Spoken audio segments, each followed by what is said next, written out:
அனைவருக்கும் வணக்கம். தோழர் மதுர் இந்த அமைப்புக்கு பின்னால் யார் இருக்கிறார்கள் என்றெல்லாம் பல யூகங்கள் வெளியிலே கிளப்பப்பட்டதாக சொல்கிறார். இங்கே வந்த உடனே ஒரு உண்டியில் பார்த்தா எனக்கு எந்த சந்தேகமும் இல்லை.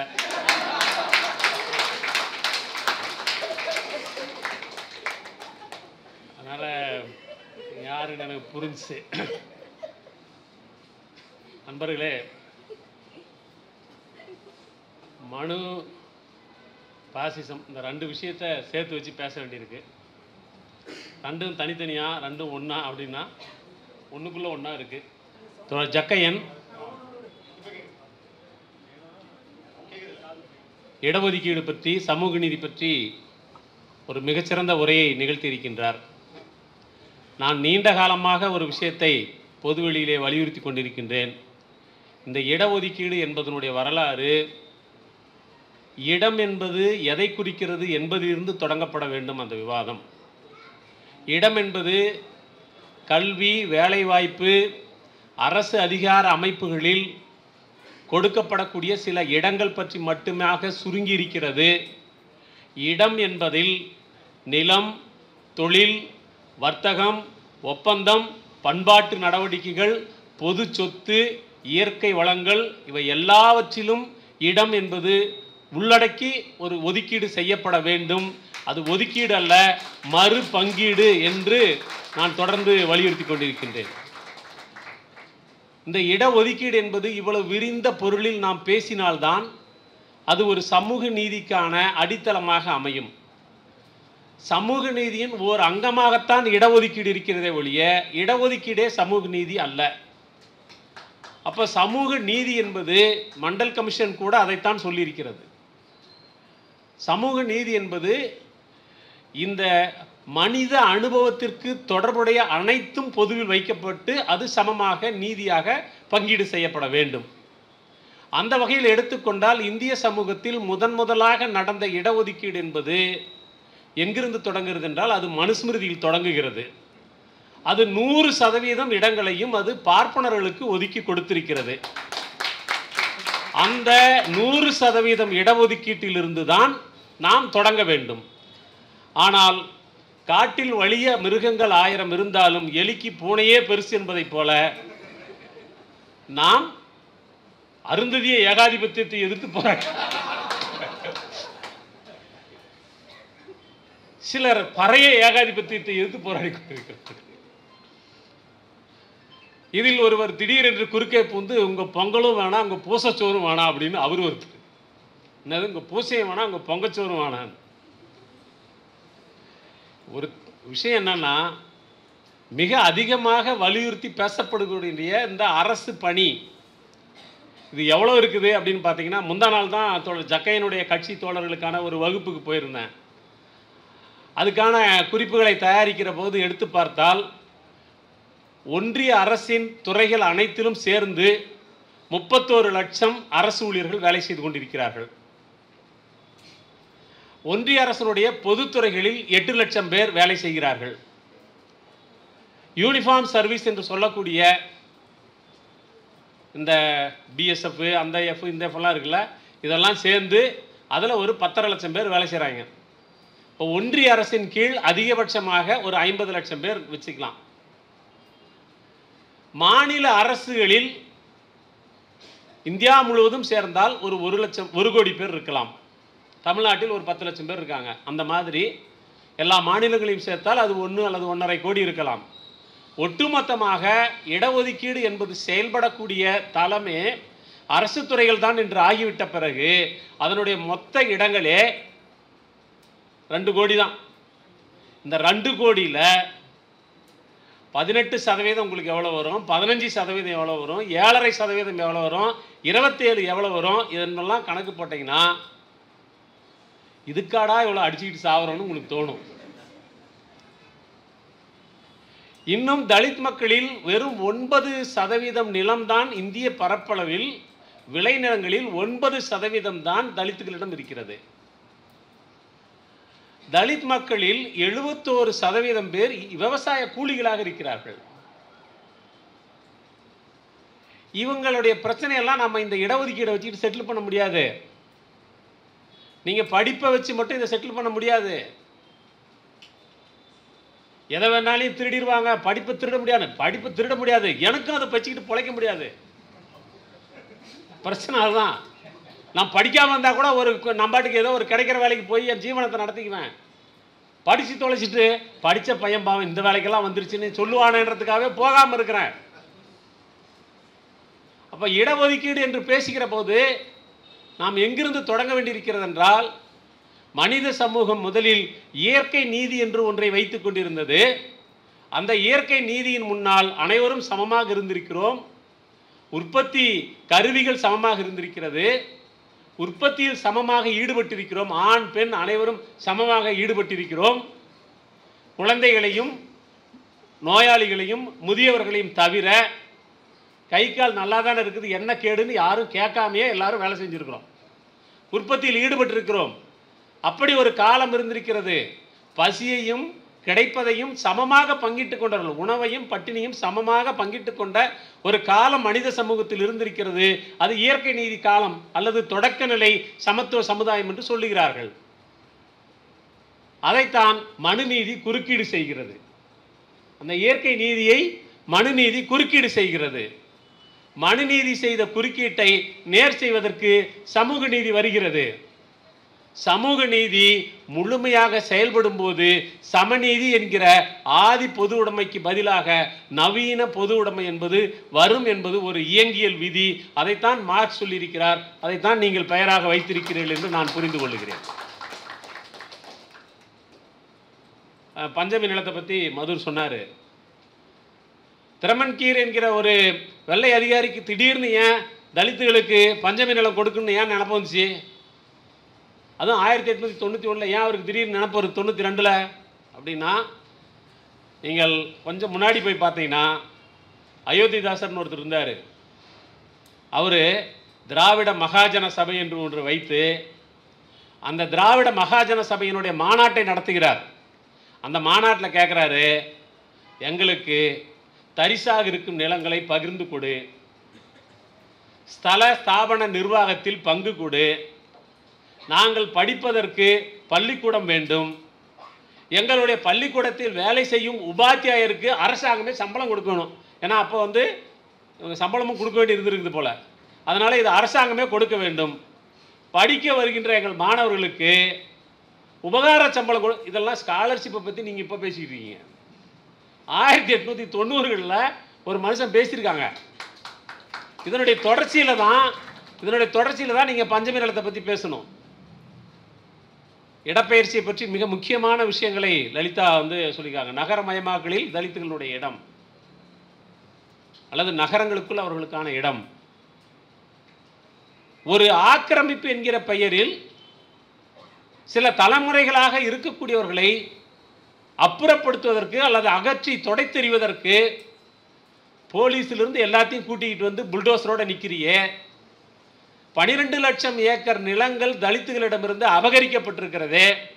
அந்த நிலத்தை மீட்டு கொடுப்பதற்கு ஒரு புல்டோசர், வேணாப்பா பொம்மை புல்டோசராக அது ஒன்று வாங்கிக்கூட, பிளாஸ்டிக்கில் விற்கிறான்ல அதுலேயாவது ஒன்று வாங்கிக்கணுமே, அந்த நிலத்துல எல்லாம் விட்டு பாரு ஓடுதான்னு இல்லையே. சிறுதாவூர் பங்களாவை வந்து ஜெயலலிதா கட்டினப்ப சிவசுப்ரமணிய கமிஷன் ஒன்று போட்டாங்க. அந்த கமிஷன் என்னாச்சு? அந்த ரிப்போர்ட் என்னாச்சு? இங்கே வந்து லேண்ட் கமிஷனர் ஒருத்தர் இருக்கார், நில நிர்வாக ஆணையர். அவர் அலுவலகத்தில் போய் டிசி கண்டிஷன் லேண்டு, ஏடி கண்டிஷன் லேண்ட், இது பல பேரில் சொல்லிக்கிட்டு இருப்பாங்க நம்ம ஆளுங்க. அதெல்லாம் ஏதாவது கணக்கு இருக்குங்களாண்ணா? சுத்தமாக அப்படி சுற்றி வளைச்சி பார்த்தா ஒரு 60,000 ஏக்கர் இருக்குது. அப்படியா? மீதியெல்லாம் எங்கே போச்சு? அண்ணா எல்லாம் வேறு வேறு ஆட்கள் வகை மாற்றம் செய்து வைத்து கொண்டிருக்கிறார்கள். பார்த்தா தீட்டு, தொட்டா தீட்டு, நிலத்தில் தீட்டு வராதா? அபகரிச்சாச்சு. இதெல்லாம் அபகரித்துக் கொள்வதற்கு பின்புலமாக என்ன தத்துவம் இருந்திருக்கிறது அப்படின்னா, உனக்கெல்லாம் எதுக்கு நிலம்,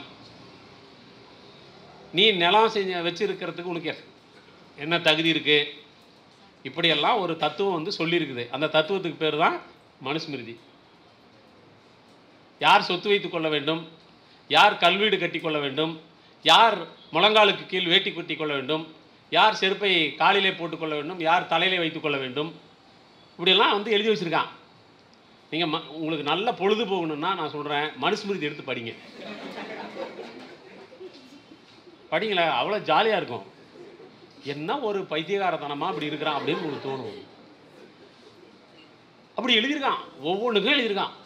யார் என்ன சாப்பிடணும், எப்போ வந்து யார் கூட நட்பு வச்சுக்கணும், யார் கூட உறவு வச்சுக்கணும், யாரை கழுத்து இருக்கணும், யாரை கவுத்து போடணும், எல்லாமே எழுதி வச்சுருக்கான். இப்படி ஒன்று எழுதுனதில் ரொம்ப முக்கியமான விஷயம் எது அப்படின்னா, மனுஸ்மிருதியில் பார்ப்பனர்கள் பூ உலகத்தின் தேவர்கள். இந்த தேவர்னா நான் வேற யாரையா சொல்கிறேன்னு செய்யறேன். அவன் சொல்கிற தேவரே இவங்க லிஸ்ட்டில் கிடையாது. அவன் என்ன சொல்கிறான்னா, அவர்கள் கடவுளின் பிரதிநிதிகள். ஏன் கடவுளே டைரெக்டாக வர வேண்டியதான்? இல்லை, அவருக்கு மேலோகத்தில் பல புடுங்கள் இருக்குது, அதனால் அவருடைய பிரதிநிதியாக இவங்களை அனுப்பி வச்சுருக்கிறாங்க. சரி, இவங்க இங்கே வந்து என்ன புடுங்கல் வேலை செய்வாங்க அப்படின்னா, இவங்க கடவுளுக்கும் மனிதனுக்கும் இடையில் சடங்குகளை நிகழ்த்தவர்களாக இருப்பார்கள். வேதம் ஓதுதலும் ஓதுவித்தலும் அதான் உங்களுக்கு தொழில். யாருக்கு ஓதுவ அப்படின்னா, அவங்க ஆளுங்களை மட்டும் கூப்பிட்டு வச்சு ஓதுவானாமா. எல்லாருக்கும் ஓதுவியா? அவன் காதல விழுந்தாவே ஈயத்தை காய்ச்சி ஊற்றணும். இப்போ ஒதுக்கீடு எங்கிருந்து தொடங்குது? அங்கிருந்து தொடங்குது. அந்த ஒதுக்கீடு மனுஸ்மிருதி திட்டவட்டமாக அரசு அதிகார அமைப்பு, கல்வி, வேலைவாய்ப்பு, சொத்து, இது எல்லாத்துலேயும் ஒதுக்கீடை முழுமையாக செஞ்சு, இது பார்ப்பனர்கள் பூலோகத்தின் தேவர்கள், உலகின் ஆகச் சிறந்த அனைத்தும் அவர்களுக்கு. பார்ப்பனர்கள் ஒன்றை எடுத்துக்கொள்கிறார்கள் என்றால் அவர்கள் தங்களுக்குரியதை எடுத்துக்கொண்டார்கள் என்று பொருள். சிதம்பரம் உண்டியில் மொத்தமாக எடுக்கிறாங்களா? அவங்களுக்குள்ளது. கோயிலுக்குள்ள கிரிக்கெட் ஆடுறாங்களா? அது அவங்க இடம், அவங்க ஆடுவாங்க. அவர்கள் உங்களுடையது எதையும் எடுத்துக்கொள்ளவில்லை, அவர்களுக்குரியதை அவர்கள் எடுத்துக்கொள்கிறார்கள். சரி, அவங்களுக்கு கிடைக்கல அப்படின்னா உங்கள்கிட்ட இருக்கிறதெல்லாம் கொடுத்துரு. ஒரு அரசன் இன்னும் புதைகுழியில் முழுகி கொண்டு இருக்கும்போது கூட தன்னுடைய கையில் இருக்கும் கடைசி ஓட்ட காசை கொடுத்துட்டு சாவுன்றான். சும்மா எதுக்குடா, முழுகத்தானே போற, உனக்கு எது காசு, கொடுத்துட்டு சாவு என்று அது சொல்லுது. சரி, அப்படி பார்ப்பனர்களுக்கு மட்டுமே அது எல்லாத்தையும் கொடுத்துச்சா அப்படின்னா, பார்ப்பனர்கள்லையும் பார்ப்பன ஆண்களுக்கு தான் கொடுத்துருக்குது. பார்ப்பன ஆண்களுக்கு தான் கொடுத்துருக்குது. சரி, இது வேற என்ன பண்ணியிருக்குது அப்படின்னா, சமூகத்தை நாளாக பிரிச்சிருக்குது. உங்களுக்கு அதெல்லாம் தெரியும் அல்லது தெரிந்ததான் நான் எடுத்துக்கொண்டு போயிடலாமா? ரைட். 4 வர்ணமாக பிரித்தான் சமுதாயத்தை. பிராமணர்கள், சத்திரியர்கள், வைசியர்கள், சூத்திரர்கள். தனி மனித வாழ்க்கையை 4ஆக பிரித்தான். அதுக்கு பேர் ஆசிரமம். பிரம்மச்சரியம், கிருகஸ்தம், வானப்பிரஸ்தம், சந்நியாசம். இந்த வர்ணம், ஆசிரமம் ரெண்டுமே பெண்களுக்கு கிடையாது. அம்பேத்கர் சொல்கிறாரு, வர்ணத்தையும் ஆசிரமத்தையும் பெண்களுக்கு இல்லை என்று எடுப்பில் சொன்னதன் காரணமாக 50% போட்டியாளர்களை உடனடியாகவே கழித்து கட்டி விட்டான் மனுன்றார். நீங்கள் இங்கே போய் நீங்கள் இதுக்கு போகிறீங்கன்றீங்க, லண்டனுக்கு போகிறேன்றீங்க. அது எப்படி பெண்களை கழிச்சு கட்டினாங்க? பிரம்மச்சரியம் என்பது கல்வி கற்பதற்கான காலம். இப்போ இன்னைக்கு நிறைய பெண் தோழர்கள் இருக்கீங்க, கல்வி கற்பதற்கான காலம் தான் பிரம்மச்சரிய காலம். அந்த பிரம்மச்சரிய காலத்தில் அது பெண்களுக்கு கிடையாதுன்னு சொன்ன உடனே என்ன ஆச்சு அப்படின்னா, உங்களுக்கு படிக்கிறதுக்கு கிடையாது. அதில் நீங்கள் கவனிக்கணும், பிரம்மச்சரியம், கிரகஸ்தம், வானப்பிரஸ்தம், கடைசி தான் சந்நியாசம். கிரகஸ்தம் என்னது? கல்யாணம்லாம் பண்ணி குடும்பஸ்தனாக இருக்கணும். வானப்பிரஸ்தம்னா என்ன? வானப்பிரஸ்தம்னா குடும்பத்தை விட்டு எல்லாம் செட்டில் பண்ணிவிட்டு, சில பேர் காசி ராமேஸ்வரம்னு போகிறான்ல, போனால் திரும்ப மாட்டான்ற நம்பிக்கையில். இப்போ பஸ்ஸு லாரி எல்லாம் இருக்குது, ஃப்ளைட் இருக்குது, போகிறீங்க வர்றீங்க. அப்போ அதெல்லாம் கிடையாதுல்ல. அப்போ வடக்க இருக்கிறவனை தெற்க ராமேஸ்வரம் அனுப்பு, முடிஞ்சால் வந்தால் பரட்டுமாமா பார்த்துக்கலாம். தெற்க இருக்கிறவனை காசிக்கு அனுப்பு, அப்படியே போட்டோம் அப்படின்னு சொல்லி அனுப்புனாங்க. ஆனால் காசிலேருந்து ஒருத்தக்கிட்ட பறத்துற பாடு இருக்க நம்மளை. இப்படி வந்து வானப்பிரஸ்தம். சரி பரவாயில்ல, பெருசு கிளம்பி போச்சு, வீடு நல்லா தான் இருக்குதுன்னு வீட்டில் இருக்கிறவங்களும், பரவாயில்ல குடும்பத்தை விட்டு வெளியில் வந்தால் நம்ம நல்லா தான் இருக்கிறோன்னு போனவனு நினச்சான்னா, பர்மனண்ட்டாகவே வீட்டை விட்டு வெளியில் இருக்கலாம் அப்படின்னு நினைக்கிறதுக்கு பேர் தான் சந்நியாசம். அப்போ இந்த 4 கட்டம் இருக்குது மனித வாழ்க்கையிலன்னு சொல்லி மனுஸ்மிருதி சொல்லுது. பிரம்மச்சரியம், கிரகஸ்தம், வானப்பிரஸ்தம், சந்நியாசம். இந்த சந்நியாசத்தை கடைசியாக வச்சது பதிலாக இப்போ சில பேர் என்ன பண்ணுறான்னா எடுத்தெடுப்புலேயே சன்னியாசின்றான். அப்புறமா சன்னியாசி ஆகிட்டு கொஞ்ச நாள் கழித்து திரும்பி பார்க்குறான், சில விஷயம்லாம் நல்லா இருக்கிற மாதிரி தெரியுதே அப்படின்னு திரும்பி பார்க்குறான். எவனாவது கேமரா வச்சிடறான், மாட்டிக்கிறான். கேமரா வச்சு மாட்டினான்னா அதுக்கப்புறமா நாட்டை விட்டே போய் கைலாசம் அப்படி இப்படின்னு போயிடுறாங்க. அதில் ஒருத்தர் வேறு நேற்று யாராவது ஒருத்தர் ஒரு நடிகர் சொல்லியிருக்காரு, எனக்கு கைலாசத்துக்கு இடம் கிடைச்சா போயிடுவேன் அப்படின்னு. அது கீழே ஒருத்தன் போய் எழுதியிருக்கான், வரும்போது தனியாக தான் வர வேண்டியிருக்கும், பரவாயில்லையா. இப்போது சந்நியாசம் மனித வாழ்க்கையை 4ஆக பிரிக்கிறார்கள், சமூகத்தை 4ஆக பிரிக்கிறார்கள். இந்த இரண்டும் சேர்ந்து தான் வர்ணாசிரமம். இந்த வர்ணாசிரமத்தில் எடுத்த எடுப்பிலேயே பெண்கள் மக்கள் தொகை சரிபாதியாக இருக்கக்கூடியவர்கள் கழித்து கட்டப்படுகிறார்கள். அதற்கு பிறகு எஞ்சியிருக்கக்கூடியவர்கள் 4ஆக பிரிக்கப்பட்டு அவர்களுக்கு படிநிலை அடிப்படையில் மேலே செல்ல செல்ல உரிமைகள் அதிகமாகவும் கீழே வர வர கடமைகள் அதிகமாகவும் உரிமைகள் குறைவாகுமாக ஒரு ஒதுக்கீடு செய்யப்படுகிறது. அந்த ஒதுக்கீடு தான் மனுஸ்மிருதி. இதை ஏன் எழுத வேண்டிய அவசியம் ஏற்பட்டது என்று சொன்னால், தொடக்கத்தில் இந்து மதம் ஒன்று இல்லை, அது முழுக்க முழுக்க பிராமண மதம், வேத மதம், அல்லது இவங்க இன்னைக்கு சொல்லிட்டு இருக்கிறதுடைய மூல வடிவம் அது வேத மதம் அல்லது பிராமண மதம் என்று. அந்த பிராமண மதம் அது அதனுடைய ஆதிக்கம், அது வைக்கக்கூடிய சடங்குகள், யாகங்கள், இது எல்லாமே ஒரு நாட்டினுடைய பொருளாதாரத்தை திவாலாக்குற அளவுக்கு இருக்குது. அந்த மாதிரி திவாலாக்கக்கூடிய கடுமையான யாகங்களும் பூசைகளும் சடங்குகளும் ஒரு நாட்டினுடைய பொருளாதாரத்தையே சீர்குலைக்கக்கூடியதாக இருக்கிறது. அவர்கள் நடத்தக்கூடிய யாகங்கள் அனைத்திலும் நூற்றுக்கணக்கான கால்நடைகள் யாகத்திலே போட்டு பொசுக்குகிறார்கள். வேளாண்மை நிலை கொண்டு, வேளாண்மைக்கு கால்நடைகள் ரொம்ப அவசியம்.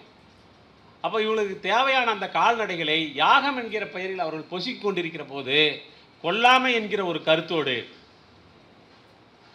சமணம், பௌத்தம் என்கிற அவைதீக மதங்கள் உருவாகின்றன.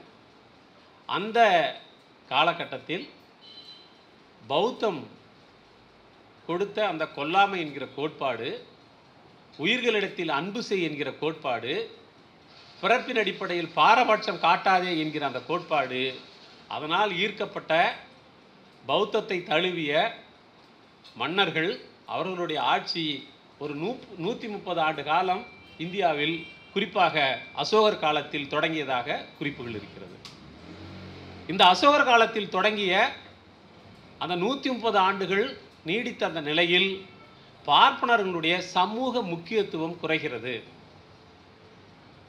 அதிகாரத்தில் இருப்பவர்களோடு நெருக்கமாக இருக்கக்கூடிய அந்த நிலைமை மாறுகிறது. அவர்களுக்கு தனிப்பட்ட முறையில் வழங்கப்பட்ட பல்வேறு சலுகைகள், உரிமைகள் இவை எல்லாமே ரத்து செய்யப்படுகின்றன. குடிமக்களில் ஒருவராக அவர்கள் வாழ வேண்டிய நிர்பந்தம் இருக்கிறது. சமூகத்தின், பூலோகத்தின் தேவர்கள் படிப்படியாக கீழே இறங்கி வந்து மனிதர்களாக வாழ வேண்டிய நிலைமை இருக்கிறது. தேவர்கள் மனிதர்களாக வாழ்வது எவ்வளோ கஷ்டம். நம்ம மனுஷனாக வாழ்கிறதான் கஷ்டம்னு சொல்லிக்கிட்டு இருக்கோம். அவனுக்கு எவ்வளோ பெரிய பிரச்சனை. தேவர்களாக இருந்து மனிதர்கள் நிலைமைக்கு கீழே வரணும்ல. அப்படி ஒரு சூழ்நிலையில் ஒரு எதிர்ப்புரட்சி நடந்ததாக அம்பேத்கர் பதிவு செய்கிறார். அந்த எதிர்ப்புரட்சி தான் பௌத்த மரபில் வந்த பிருகத்ரதன் என்கிற ஒரு கடைசி மன்னனை கொன்று புஷ்யமித்ர சுங்கன் என்பவன் சுங்க வம்ச ஆட்சியை நிறுவினான். மோடி இன்றைக்கு அதிகாரத்திற்கு வந்திருப்பதை பார்ப்பனர்கள் எப்படி மதிப்பீடு செய்கிறார்கள் என்றால், எப்படி ஒரு பௌத்த மன்னனை வீழ்த்தி ஒரு புஷ்யமித்ர சுங்கன் மீண்டும் பார்ப்பன ஆதிக்கத்தை நிலைநிறுத்தினானோ அதை போன்ற ஒரு காலகட்டம் மீண்டும் வந்திருக்கிறது வரலாற்றில். இதை தவறவிடக்கூடாது என்று அவர்கள் கொண்டாடுகிறார். அப்போ அந்த புஷ்யமித்ர சுங்கன் இருக்கான்ல, அவன் உருவாக்குறான் மீண்டும் ஒரு எதிர்ப்புரட்சி.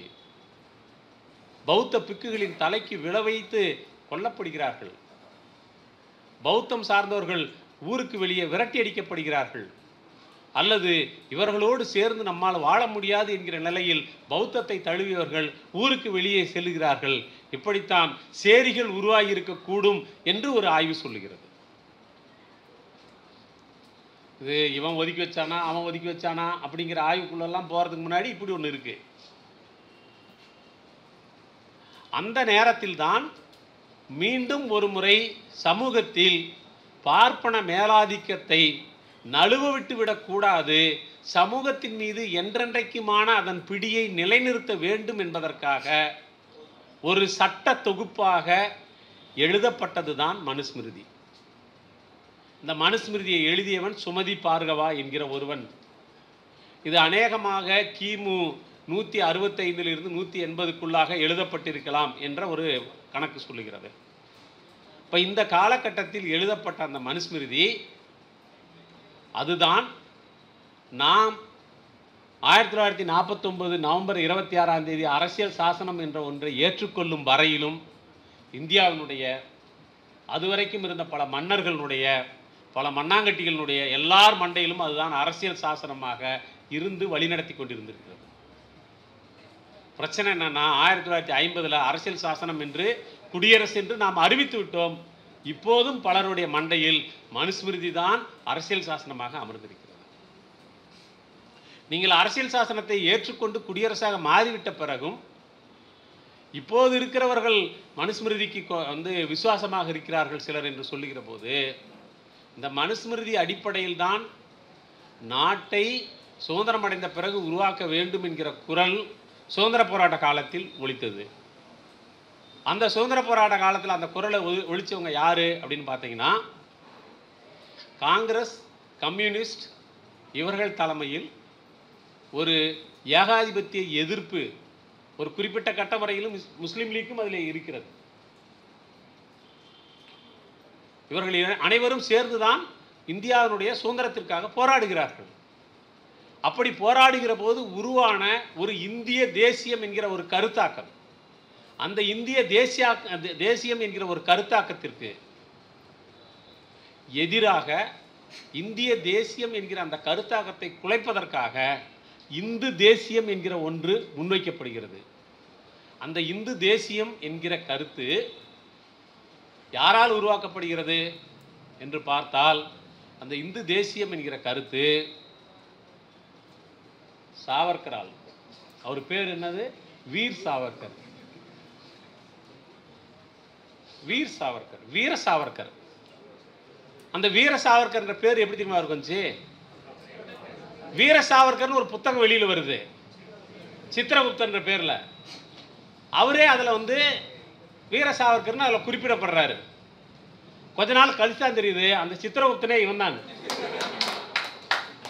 தானே தன்னை வீரம் என்று சொல்லிக்கொண்டு அப்பேற்பட்ட அப்பா டக்கரவர். அந்த வீர சாவர்கர் தான் இந்து தேசியம் என்கிற ஒன்றுக்கு ஒரு கருத்தியல் அடித்தளத்தை உருவாக்குகிறார். அவர் பல்வேறு குறிப்புகள் புத்தகங்கள் எல்லாம் எழுதியிருக்கிறார். அதெல்லாம் நீங்கள் படிச்சிருப்பீங்க அல்லது படிங்க. எல்லாத்தையும் நானே படித்தா உங்களுக்கு எது கண்ணு இருக்குது?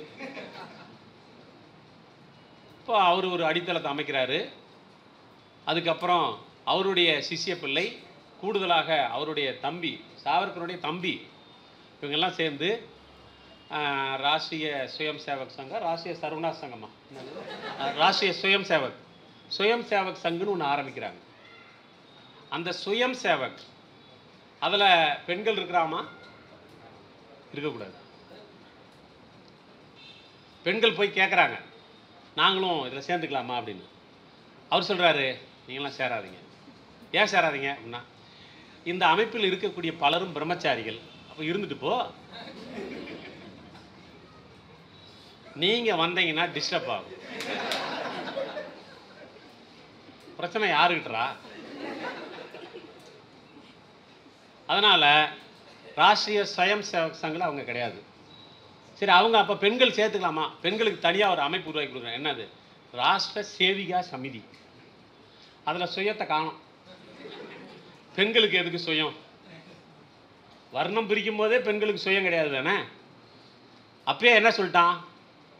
பெண்களுக்கு திருமணம் ஆகும் வரை அவருடைய தந்தையின் வர்ணம், திருமணத்திற்கு பிறகு கணவனின் வர்ணம், கணவனுக்கு பிறகு மகனின் வர்ணம். இது போதும் தாய், உனக்கு தனியாக ஒன்று வேண்டான்னு சொல்லி வச்சுருக்கான். அது ஆர்எஸ்எஸ் உருவாக்கும் போதும் அதே தான் வருது. என்ன சொல்கிறான், உனக்கு ஆர்எஸ்எஸ்ல இடம் கிடையாது, சுயமும் கிடையாது, ராஷ்டிர சேவிகா சமிதி. என்ன பண்ணணும், நீங்கள் சேவை பண்ணணும். என்ன சேவை பண்ணலாம் அப்படின்னா, அந்த சேவைக்கு சொல்கிறான் வந்து வேற ஒன்றும் பெரிய விளக்கம் சொல்லலை. அந்த சேவையை பொறுத்த வரைக்கும் நல்ல குடும்ப பெண்ணாக லட்சணமாக இருக்கும், போதும். நல்ல குடும்ப பொண்ணானா என்ன அர்த்தம்? ஏன் நல்ல குடும்ப பொண்ணுக்கு என்ன அர்த்தம்?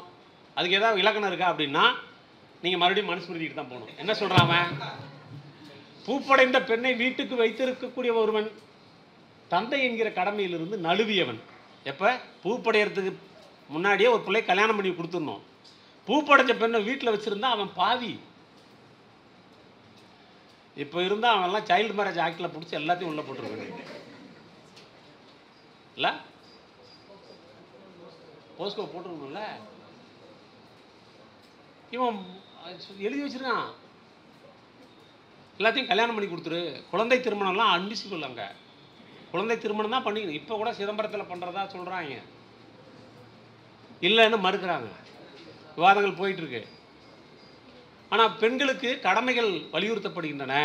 இந்த கடமை அவள் குடும்ப பெண்ணாக வீட்டுக்கு வெளியே வராதவளாக கணவனுடைய பாதார விந்தங்களை சேவித்து அதன் வழியாக மோட்சத்தை இதக்கூடியவளாக. இவன் கையை பிடிக்கிறதே பாவம் நினச்சிட்டு இருக்காங்க, காலையும் பிடிக்கணும்னு சொல்லி. இதுதான் பொண்ணுக்கு லட்சணமான.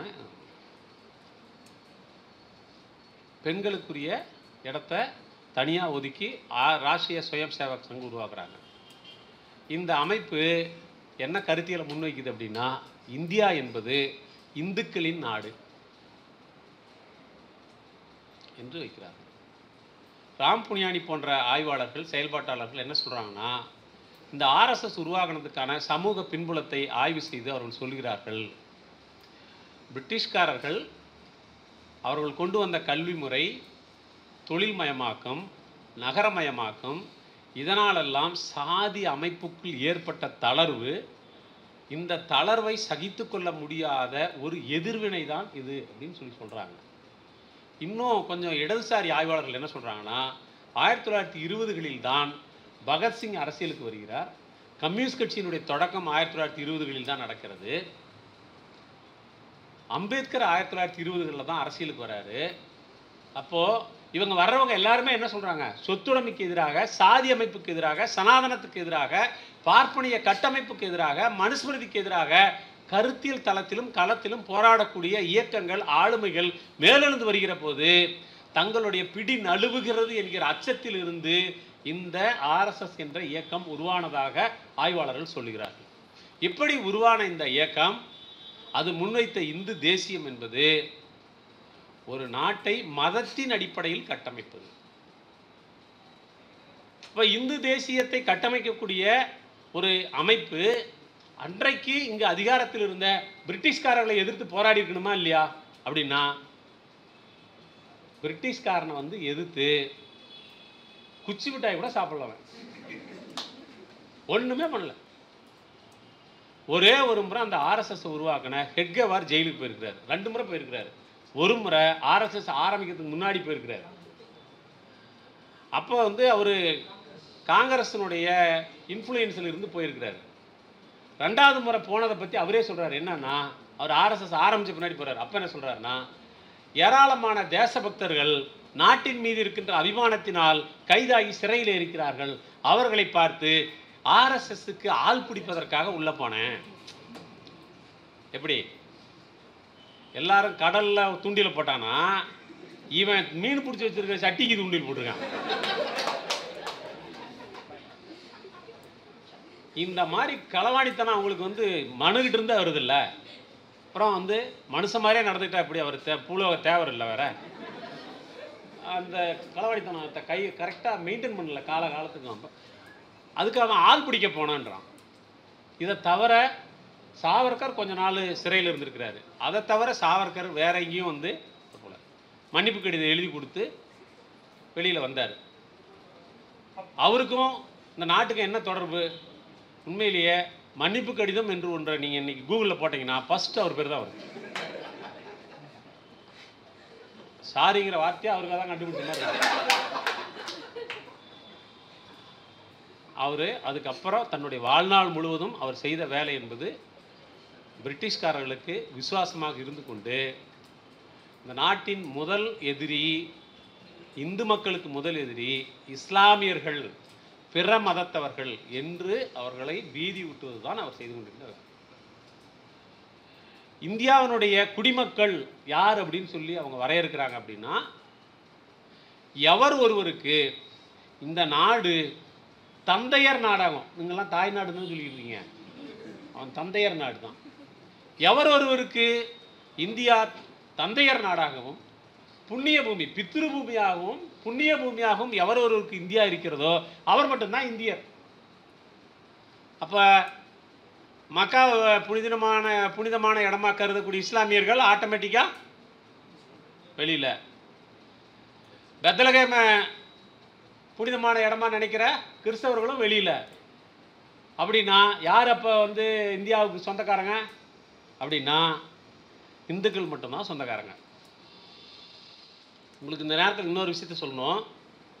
பழங்குடி மக்கள் இருக்காங்கல்ல, அவங்கள நம்ம ட்ரைப்ஸ்ன்னு சொல்கிறோம், பழங்குடிகள்னு சொல்கிறோம், அபாரிஜினல்ஸ்னு சொல்கிறோம் இல்லையா?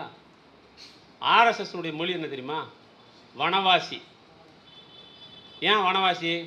நீங்கள் டவுன்வாசி மாதிரி அவர் வனத்தில் வசிக்கிறார், சும்மா காத்தோட்டமாக இயற்கையோடு கலந்துருக்கலாம் அப்படின்னு அங்கே போயிட்டார் அவர். அவனை வனவாசின்னு சொல்கிறது எதுக்குன்னா, அவனை பழங்குடி என்று சொல்லிவிட்டால் நான் தான் இந்த மண்ணுடைய பூர்வக்குடின்னு சொல்கிற கிளைமுக்கு வந்து பங்கம் வந்துடும். இப்போ நான் தான் பூர்வக்குடின்னு சொன்னேன்னா பூர்வக்குடியாக இருக்கிற பழங்குடியை என்னன்னு சொல்லணும்? நான் வனவாசின்னு சொல்லணும். அப்போ அவர்கள் வனவாசி, அவர்கள் வனவாசி, இவர் பூர்வக்குடி. யார் பூர்வக்குடி? இந்தியாவையே பித்ருபூமியாகவும் புண்ணிய பூமியாகவும் கொண்டவர்கள் பூர்வக்குடி. அவர்கள் யார்? அவங்க ரூட் என்ன அப்படின்னு பார்த்தா அவர்கள் ஆரியர்கள். ஆரியர்களுடைய மொழி சமஸ்கிருதம், அவர்களுடைய புனித நூல் வேதங்கள். இந்த வேதங்கள், சமஸ்கிருதம், ஆரியர்கள், இந்த மூணும் இதுதான் இந்த நாட்டினுடைய தொடக்கம் முடிவு எல்லாம். இதுதான் அவங்க முன் வச்ச. இந்த ஆரியர்களுடைய வேதங்களின் அடிப்படையில் ஒரு வாழ்க்கை முறை அமைய வேண்டும். அந்த வாழ்க்கை முறைக்கான சட்ட தொகுப்பு தான் மனுஸ்மிருதி. இந்த மனுஸ்மிருதி ஒவ்வொரு சமூகமும் எப்படி இருக்க வேண்டும் என்றும் சொல்லுகிறது, ஒவ்வொரு தனி மனிதன் எப்படி இருக்க வேண்டும் என்று சொல்லுகிறது. ஒரு தனி மனிதனுடைய நடத்தை, எண்ணம், செயல் எல்லாமே அதில் சொல்லப்பட்டிருக்கு. ஒரு அரசு எவ்வாறு இருக்க வேண்டும் என்று சொல்லுகிறது, ஒரு சாதி எவ்வாறு இருக்க வேண்டும் என்று சொல்லுகிறது. இது எல்லாத்தையும் அது வரையறுக்குது. இதன் அடிப்படையில் இந்திய சமூகம் கட்டமைக்கப்பட்டிருக்கு. இந்த கட்டமைப்போடு இந்திய சமூகம் ஏறத்தாழ 2000 வருடங்கள் இப்படி ஒரு கட்டுப்பாட்டின் கீழ் வளர்ந்திருக்கிறது. ஒரு குறிப்பிட்ட ஒரு குழுவின் கையில் அனைத்தையும் ஒப்படைத்து விட்டு அவர் எங்களை எப்படி பார்க்குறாரு, அவர் எங்களை எப்படி அணுகிறாரு என்பதை வைத்துக்கொண்டு மற்றவர்கள் அனைவரும் தங்களுடைய நிலையை தீர்மானித்து கொண்டார்கள். அம்பேத்கர் ஒரு இடத்துல சொல்கிறாரு, பார்ப்பனர்கள் யாரிடம் எண்ணெயும் தண்ணியும் புழங்குகிறார்களோ அவர்களெல்லாம் தீண்டத்தகுந்தவர்கள். புரியுதா? உங்கள் வீட்டுக்கு வீடு புண்ணியார்த்தத்துக்கு வருவார், சாப்பிடுவாரோ? தீட்டாயிருவார். அப்போ என்ன பண்ணுவார்? எல்லாத்தையும் மளிகை கடையில் பார்சலாக்கி வீட்டுக்கு எடுத்துன்னு போயிடுவார். உங்கள் கல்யாணத்துக்கு வருவார், சாப்பிடுவாரா? சாப்பிட மாட்டார். அதில் வேற இவனுக்கு பெரிய ஜம்பம், எங்களுக்கெல்லாம் பிராமின் இல்லாமல் நாங்கள் எங்கள் வீட்டில் எதுவுமே நடக்காது.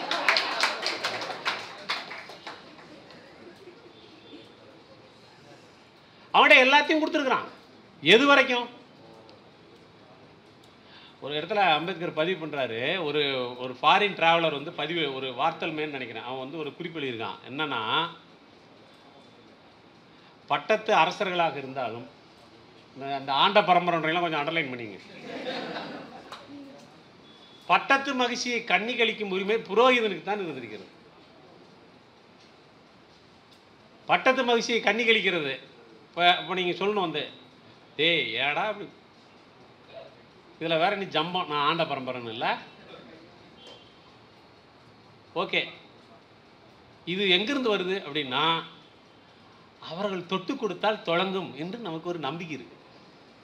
இல்லைன்னா எதுக்கு இதெல்லாம் நடக்குது? அப்போ பெண்களை கண்ணி கழித்து கொடுக்கும், மணப்பெண்ணை கண்ணி கழித்து கொடுக்கும் உரிமை உட்பட எல்லாவற்றையும் அங்கே கொடுத்திருக்கிறார்கள். ஏன்னா அவங்க பூலோக தேவர்கள், கடவுளால் அணிக்கப்பட்டவர்கள். அவங்களுக்கு கொடுத்தா கடவுளுக்கே கொடுத்த மாதிரி, அதனால கொடுத்துக்கிட்டு இருந்திருக்கோம். இந்த மானங்கட்ட பொழப்புல இது வந்து ஒருத்தனை இன்ஃப்ளூயன்ஸ் பண்ணியிருக்குது. யார? நீட்ஸேன்னு ஒருத்தனை இன்ஃப்ளூயன்ஸ் பண்ணியிருக்கு. அதை படிச்சிருக்கான் அவன். படிச்சுட்டு இந்த ப்ரீஸ்ட் கிளாஸ்ன்னு சொல்கிறான்ல, இந்த ப்ரீஸ்ட் கிளாஸ்ன்றது ஒரு மாமனித வர்க்கமாக, அதிமனித வர்க்கமாக, சூப்பர் மேனாக கட்டமைப்பதற்கு ஒரு தத்துவ அடித்தளத்தை மனுஸ்மிருதி உருவாக்கி இருக்கிறது. உண்மையில் இது எனக்கு ரொம்ப பிடிச்சிருக்குது அப்படின்றான். இங்கே உள்ளூர் பூரா காரி துப்பிட்டு இருக்குது, அவன் அங்கே வந்து எனக்கு பிடிச்சிருக்குதுன்றான்.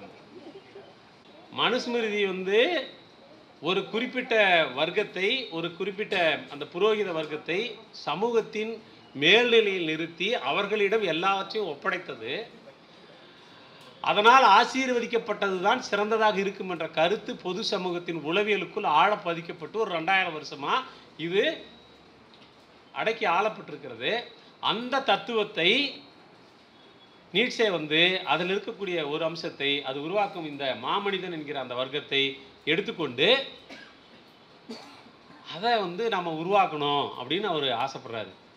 அம்பேத்கர் வந்து நீட்சே இதை படிச்சுட்டு இது சொன்னதை அம்பேத்கர் படித்து சொல்கிறாரு, இது ரொம்ப தப்பான வேலை மிஸ்டர் நீட்சே, நீ இப்படியெல்லாம் வந்து ஒரே ஒரு விஷயத்தை பார்த்துட்டு இப்படி கிறுக்குத்தனமாக முடிவு பண்ணிடக்கூடாது அப்படின்னு அம்பேத்கர் வந்து அதை அவர் தமிழில் அவருடைய வால்யூம் 6 இருக்குது. இந்த அதிமனிதனை பற்றி நீட்சே பேசுனதுக்கு அம்பேத்கர் எழுதிய மறுப்பு அதில் இருக்குது, எடுத்து படித்து பாருங்கள். சரி, இப்போது பாசிசத்துக்கு வருவோம். மனுஸ்மிருதியை படிச்சுட்டாங்க, அவங்களுக்கு இன்ஃப்ளூயன்ஸ் ஆகிருக்குது. தொடர் இது நல்ல செய்தியாக கெட்ட செய்தியான்னு தெரியல, நேரம் ஆனாலும் பரவாயில்லன்னு கொடுத்துருக்குறாரு. வேலை இருக்கிறவங்க கிளம்பிப்பாங்க, இல்லாதவங்க இருங்க, நான் நாளை காலையில் தான் போகிறோம் பேசிக்கிட்டு இருக்கேன். சரி, இன்னும் ஒரு 5 நிமிஷம் முடிக்கலாம். இப்போ ஹிட்லர் ஃபாசிசம் வந்து உங்களுக்கு அதை பற்றி படிச்சிருப்பீங்க. அது இத்தாலியில் முசோலினியால் முன்வைக்கப்பட்டது. அந்த ஃபாசிசத்தினுடைய அந்த சிம்பிளே பார்த்தீங்கன்னா உருட்டுக்கட்டைகளுக்கு மத்தியில் ஒரு கோடாலி, அதுதான் அந்த சிம்பிள். அது என்ன சொல்லுது? ஒரு குழு ஒரு அதிகாரத்தை, தன்னிடம் கிடைத்திருக்கக்கூடிய ஜனநாயக முறைப்படியாக தேர்ந்தெடுக்கப்பட்டு கிடைத்த ஒரு அதிகாரத்தை வைத்துக்கொண்டு ஒரு குழு ஒட்டுமொத்த சமூக நிறுவனங்கள், அரசு நிறுவனங்கள் அனைத்தையுமே தன்னுடைய பிடிக்குள் வைத்துக்கொள்வது.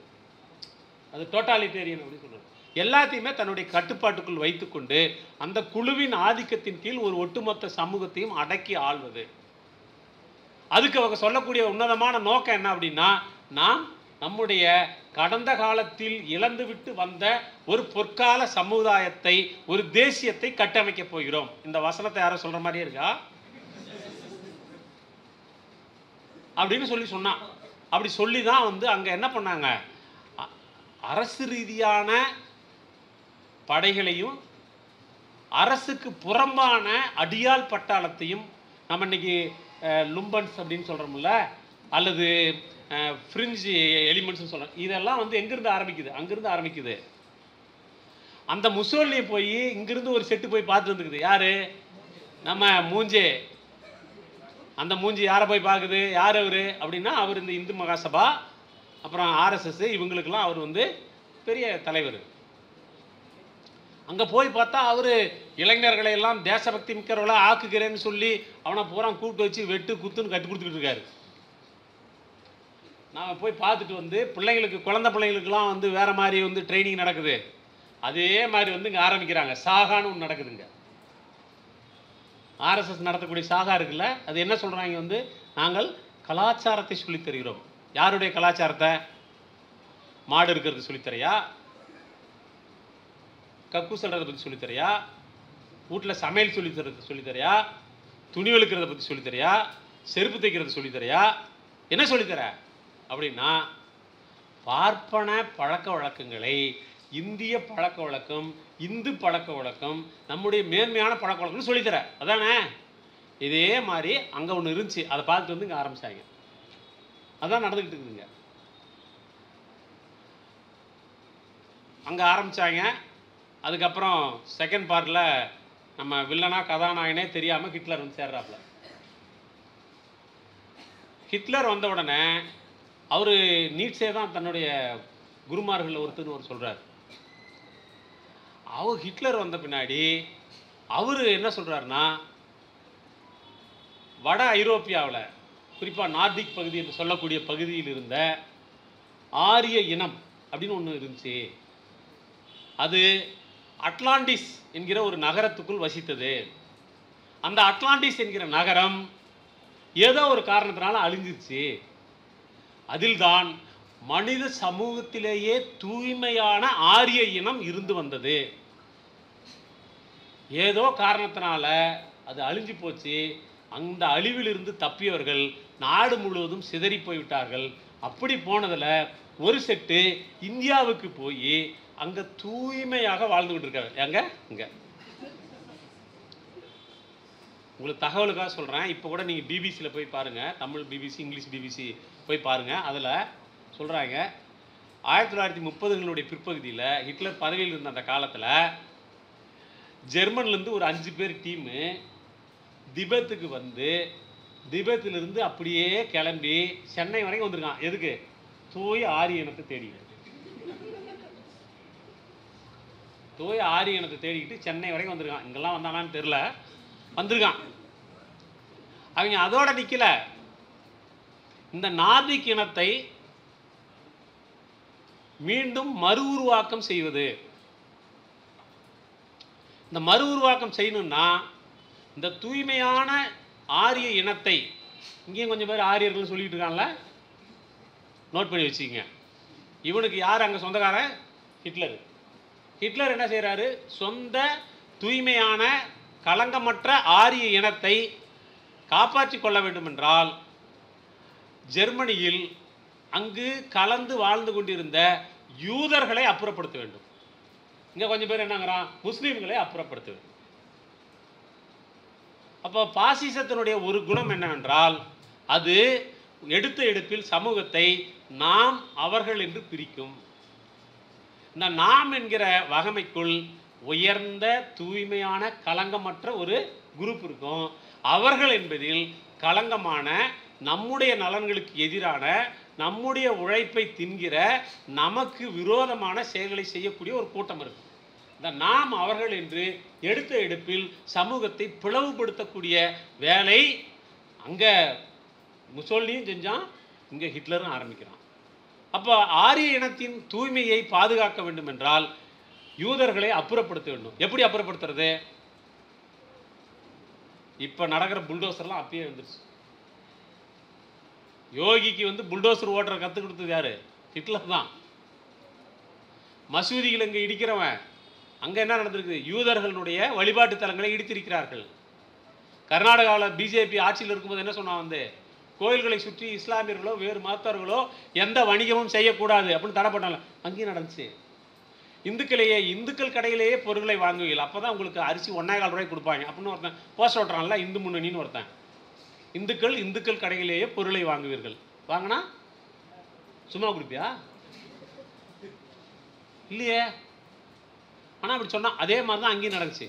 அப்போ யூதர்களை எதிரிகளாக கட்டமைத்து, யூதர்களுடைய பொருளாதாரத்தை அளித்து, யூதர்களுக்கு சட்டப்பூர்வமாக வழங்கப்பட்டிருந்த உரிமைகளை அளித்து, அவர்கள் மனித நிலையிலிருந்து ஒரு படி தாழ்ந்தவர்கள் என்கிற ஒரு கற்பிதத்தை அந்த ஜெர்மானிய மக்களிடம் அவர்கள் உருவாக்கினார்கள். இதை உருவாக்குவதற்கு ஆரிய இனம் என்கிற பெருமிதம் அவர்களுக்கு உருவாக்கப்பட்டது. அந்த ஆரிய தூய்மை என்கிற அந்த பெருமிதம், அதை தக்க வைத்துக் கொள்வதற்காக அவர்கள் அடுத்து ஒரு வேலை செய்தார்கள். நீங்கள் இப்போ கூட நீங்கள் போய் பார்க்கலாம். லெபனிஸ் பான் அப்படின்னு சொல்லி ஒரு வார்த்தை, போய் பாருங்கள். அதை நோவேஸ் சைல்டுன்னு ஒரு நாவல் இருக்குது, அதெல்லாம் கிடைச்சா படிங்க. வந்து அவன் என்ன பண்ணியிருக்கான்னா, 2ஆம் உலகப் போர் காலகட்டத்தில் எங்கெல்லாம் ஜெர்மன் ஆட்சியை பிடித்ததோ அங்கெல்லாம் போய் பொன்னிற கூந்தலும் நீல கண்களும் உயரமான பெண்களை தேர்வு செய்து, குறிப்பாக நார்வே நாட்டில் அப்படியான பெண்களை தேர்வு செய்து, அந்த தேர்வு செய்த பெண்களை நோய் நொடி இல்லாத மரபு வழி நோய்கள் எதுவும் இல்லாத ஜெர்மானிய இராணுவ வீரர்களோடு சேர்ந்து நாட்டுக்காக குழந்தை பெற்றுக் கொடுக்கும் திட்டத்தை ஆரம்பித்தார்கள். அதுக்கு பேர் லெபனிஸ் பான் அப்படின்னு சொல்லி பேர். அவ்வாறு தங்களுடைய காலனி நாடுகளில் பூராவுமே இந்த திட்டத்தை அமுல்படுத்தினார்கள். அதிலே ஒரு பெண்ணுடைய வாழ்க்கை வரலாறு தான் நான் சொல்றது. அவள் தன்னுடைய 64வது வயசுல தான் அவளுக்கு இந்த விஷயமெல்லாம் தெரியுது. ஒரு பெண் தேர்வு செய்யப்பட்டு அவளுக்கு மெடிக்கல் செக்கப்லாம் முடித்து தன்னுடைய ஆண் துணையை அவர் தேர்ந்தெடுக்கிறாள். அந்த ஆண் துணையை தேர்ந்தெடுத்த பிறகு அவர்கள் கோட்டை போன்ற சொகுசுகளோடு இருக்கக்கூடிய இடங்களிலே தங்க வைக்கப்படுகிறார்கள். அவள் கருவுற்ற பிறகு அந்த இடத்திலிருந்து வேறு தனி இடத்திற்கு கொண்டு செல்லப்பட்டு அங்கே பராமரிக்கப்படுகிறாள். ஒரு பல்கலைக்கழக மாணவி நான் சிறப்பான ஒரு படிப்புக்காக செல்கிறேன் என்று சொல்லி நாட்டுக்காக குழந்தை பெற்றுக் கொடுப்பதை நான் பெருமிதமாக கருதுகிறேன் என்று சொல்லி போயிட்டு குழந்தை பெற்ற அனுபவத்தை எழுதியிருக்கிறாள். அப்படி கிளம்பி போய் குழந்தையை பெற்று கொடுத்த பிறகு 3 நாட்களிலிருந்து 3 வாரத்திற்குள்ளாக அந்த குழந்தைகள் தாயிடமிருந்து பிரித்தெடுத்து கொண்டு போகப்படும். அப்படி கொண்டு போய் அந்த குழந்தைகளை தனி வார்ப்பாக இந்த ஜெர்மானிய ஆரிய இனத்தின் பெருமைகளையும் பெருமிதங்களையும் சொல்லி வளர்த்து அவர்களை தூய ஆரிய இனமாக வளர்த்தெடுக்கும் திட்டத்தை ஹிட்லரும் அவனுடைய அமைச்சர் ஹிம்லரும் வைத்திருந்தார்கள். அதை செயல்படுத்தியும் பார்த்தார்கள். அவன் சொல்கிறான் ஹிம்லர் 200 மில்லியன் பேரை இவ்வாறு நாம் உருவாக்கிவிட்டால் இந்த உலகம் ஜெர்மானியர்களுக்கு கட்டுப்பாட்டில் இருக்கும் என்று அவன் அறிவித்தான். அப்படியே கட் பண்ணுங்க, அப்படியே இந்தியாவுக்கு வாங்க. இங்கே வந்தீங்கன்னா புரோகிதர்களால் கண்ணி கிழித்து கொடுக்கப்பட்ட நம்முடைய பட்டத்து இளவரசிகள் ஆண்டமாறு தான் முத கூலியாளனுடைய மனைவியை திருமணம் முடித்த இரவு அவனோடு தான் தங்க வேண்டும் என்கிற கட்டுப்பாடு.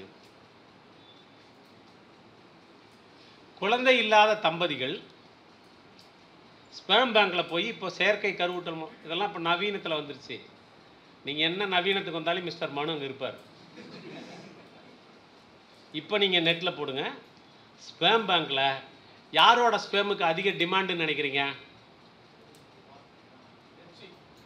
என்ன எஃப்சினா நீங்கள் கூட சேர்த்துக்குவீங்களா? யாரையாவது கரெக்டாக சொல்லுங்கள். இப்போ போய் பாருங்கள். நீங்கள் இந்த ஐஐடின்னு இருக்குல்ல, இன்ஸ்டியூட் ஆஃப் ஐயங்கார் டெக்னாலஜி, அதில் போய் நீங்கள் அங்கே தான் படிச்சிங்களா? எப்படி சேர்த்தாங்க தெரியல. அங்கே படிக்கக்கூடிய பிராமின் அவங்களுடைய ஸ்பெர்ம் இருந்தால் அதுக்கு ஹெவி டிமாண்டு. சும்மா இப்போ பாருங்க, தேடுங்க ஸ்பெர்ம் பேங்க்ல. ஏங்க ஆக்சிடென்ட் ஆகி ரத்தம் கொடுக்கணும் அப்படின்னாவே அதுக்கே போடுறான். எங்கள் சாதியிலே ரத்தம் கிடைச்சா பரவாயில்ல, ஏன்டா உங்கள் சாதிக்கு நான் தனி குரூப் ஆகுது. ஸ்பெர்ம் பேங்க்கு அதுவும் ஐஐடியில் போய் அப்புறம் இவன் பிறக்கிற குழந்தை அப்படியே நேராக ஐஐடியிலே தொட்டு கட்டி ஆட்ட அங்கேயே. என்ன கேவலமான இதுக்கெல்லாம் லிங்க் இருக்குதா உங்களுக்கு? லிங்க் இருக்கு. இப்போ ஃபேசிசத்தினுடைய இந்த லிங்க்கு வெறும் போய் ஹிட்லரை போய் பார்த்தாங்க, முசோலினி போய் பார்த்தாங்கன்றது இல்லை. கருத்தியல் ரீதியாக அப்படியே இருக்காங்க, கிட்டத்தில் இருக்காங்க, அருகாமையில் இருக்காங்க, ஒருத்தன் பாதுகாத்துருக்குறாங்க, ஒருத்தனை தெம்பூட்டி இருக்காங்க. இப்போ வரைக்கும் இருக்குது இந்த கருத்து. இன்னைக்கு உலகம் முழுவதும் 2ஆம் உலகப் போரில் ஹிட்லரை தோக்கடிச்சிட்டாங்க, செம்படை போய் ரஷ்யாவுடைய செம்படை போய் அவங்கள தோக்கடிச்சாங்க, ஹிட்லர் தற்கொலை பண்ணிக்கிட்டான்றாங்க. எனக்கு என்னமோ தற்கொலை பண்ண மாதிரி தெரியல, நம்மளை தான் ஜாகரிச்சுக்கிறான்னு தெரியுது. அப்படிதான் எனக்கு தெரியுது. நான் மீசை என்பது ஒரு மைலில் சொன்னேன், ஹிட்லர் என்பவன் ஒருவன் அல்லன்னு எழுதுனேன். இப்போ எனக்கு புரியுது, நல்லா புரியுது. அப்போது ஹிட்லர் காலம் கடந்தும் நின்று உலகளாவிய அளவில் இன்றைக்கு நியோ ஃபேசிசம், நியோ நாஜிசம் என்று இன்றைக்கு புதிய அமைப்புகள், சக்திகள் வந்து கொண்டிருக்கிறார்கள். அதனுடைய விளைவு இங்கேயும் இருக்கு. இப்போ அவன் ஆரிய இனத்தின் பேரால் ஒரு நாட்டு தேசியத்தை கட்டமைப்பதற்கு முயற்சித்தான், சமூகத்தை புலவுபடுத்த முயற்சித்தான் சொல்லி சொன்னா, இங்கே இந்தியாவில் என்ன நடக்குதுன்னா ஏற்கனவே மனு என்கிற ஒன்றை அவர்கள் உள்வாங்கி அதன் அடிப்படையில் 2000 வருடங்களாக அதில் புழுத்து நாறிக்கிட்டு இருக்கான். இந்த நாறுது பத்தாதுன்னு கூடுதலாக ஃபாசிஸ்ட் ஐடியாலஜி, ஆர்கனைசேஷன் மெத்தடு, இது எல்லாம் சேர்ந்து, இந்த இரண்டும் சேர்ந்து இன்னைக்கு இந்திய சமூகத்துக்குள்ளே நம்மளை என்ன பண்ணிக்கிட்டு இருக்குது. கூடுதலாக இன்னொரு விஷயம் வருது. இந்தியாவில் கார்ப்பரேட்டுகள், இந்த லிபரலைசேஷன் வந்த பிறகு கார்ப்பரேட்டுகள் வந்து சேர்றான். அதுக்கு முன்னாடி கார்ப்பரேட்டுகள் இருந்தாங்க. ஆனால் லிபரலைசேஷன் வந்த பிறகு இது ஒரு முகமற்ற முதலாளித்துவமாக இது மாறிக்கொண்டிருக்கிறது. இந்த முகமற்ற முதலாளித்துவம் என்ன ஆகிட்டு இருக்குதுன்னு சொல்லி சொன்னால், 5ஆம் கட்ட தொழிற்புரட்சி அப்படின்னு பேசுது. இன்னைக்கு 5க்கு வந்துட்டீங்களாடா, நாங்கள்லாம் எங்கடா இருக்கிறோம்? இன்னும் என் சகோதரன் வந்து கையால் மழை அள்ளிட்டு இருக்கிறானே, அவன் எந்த ஜென்ரேஷன் தொழில்நுட்பத்தில் இருக்கிறான் அப்படின்னு நம்ம கேட்கணுமா இல்லையா? இன்னும் சுடுகாட்டுக்கு போகிறதுக்கு சண்டை போட்டுக்கிட்டு இருக்கானே, இன்னும் கோயிலுக்கு போகிறதுக்கு பிரச்சனை இருக்குதே. இந்தியாவில் இருக்கக்கூடிய 58% நிலத்து மக்களுக்கு குண்டூசி குத்த கூட நிலமில்லைன்னா இருக்கானே. இவன்லாம் எந்த தலைமுறையில் எந்த ஜென்ரேஷன் தொழில்நுட்பத்தில் வாழ்ந்துக்கிட்டு இருக்கான் அப்படின்ற கேள்வியெல்லாம் நமக்கு வரணும்ல. இப்போ பாருங்கள், நம்ம 3 டிகிரி ஆகிட்டான். நம்மால் மனு 1, ஃபேசிசம் 1, ஃபேசிசம் நாஜிசம் 2 வந்துருச்சு. கூடுதலாக கார்பரேட் வந்திருக்காங்க. இவங்க எல்லாரும் சேர்ந்து இதுக்கு மொத்தமாக ஒரு உருவம் கொடுத்தா யார் இருப்பாங்க அப்படின்னா, அதுதான் ஆர்எஸ்எஸ், பிஜேபி, மோடி, முரளி, எல்லாம் வைக்கலாம். எல்லாம் வைக்கலாம். இதில் ஒரு சாரதா யூனிவர்சிட்டின்னு ஒன்று இருக்குல்ல, இந்த நொய்டாவில். அந்த சாரதா யூனிவர்சிட்டியில் ஒரு கூத்து நடந்துச்சு. அங்கே ஒருத்தர் என்ன பண்ணால் வந்து ஒரு கேள்வி கேட்டாங்க.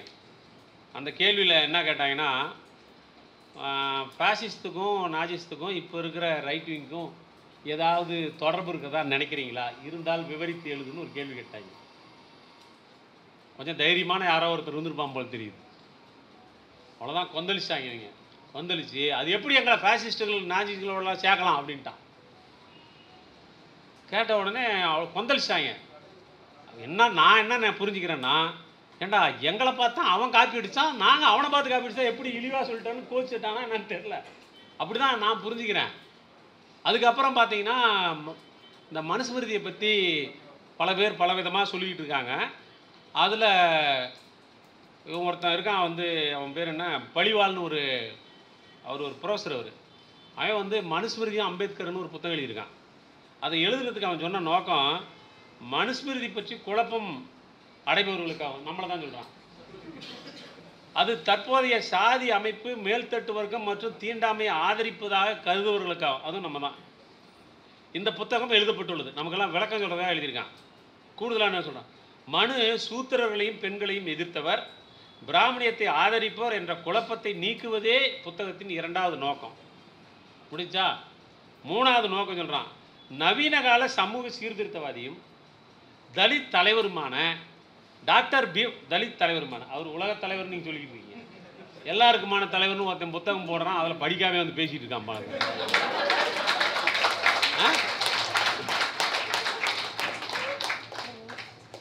அதில் இவன் சொல்கிறான் பாருங்க, தலித் தலைவருமான டாக்டர் பீமாராவ் அம்பேத்கர் பரப்பிய தவறான புரிதலை அகற்றுவதே இந்த புத்தகத்தின் வேலைன்னு. அவன் இன்னமும் மனுஸ்மிருதியை ஜஸ்டிஃபை பண்ணி எழுதிக்கிட்டே இருக்கான். நம்மால் வந்து மனுங்கிற பேரையே படிக்காமல், மனுஸ்மிருதிங்கிற புத்தகத்தை பற்றியே தெரிஞ்சிக்காமல், அதில் சொல்லியிருக்கிறத பூரா சின்சியராக ஃபாலோ பண்ணிக்கிட்டு இருக்கான்.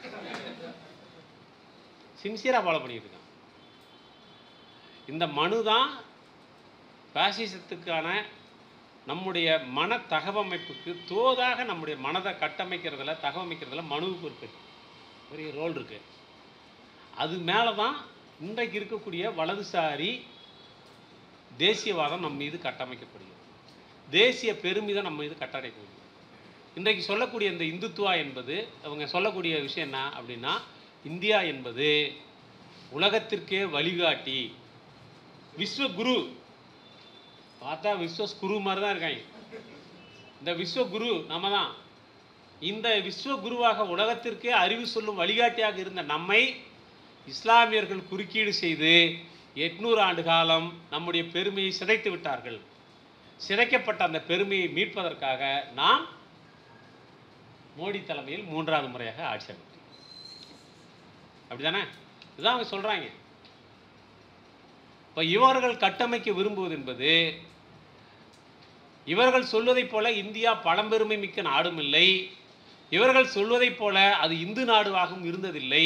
இந்த நாட்டில் அறிவார்த்தமாக சமத்துவமாக ஏதாவது நடந்ததென்றால் அது புராணத்தின் அடிப்படையில், வேதத்தின் அடிப்படையில், ஆரியத்தின் அடிப்படையில், சமஸ்கிருதத்தின் அடிப்படையில் இருந்த இந்த பிராமணிய மதத்தை, வேத மதத்தை எதிர்த்து நடந்த போராட்டத்தினால் தான் ஏதாவது நடந்திருக்கிறது.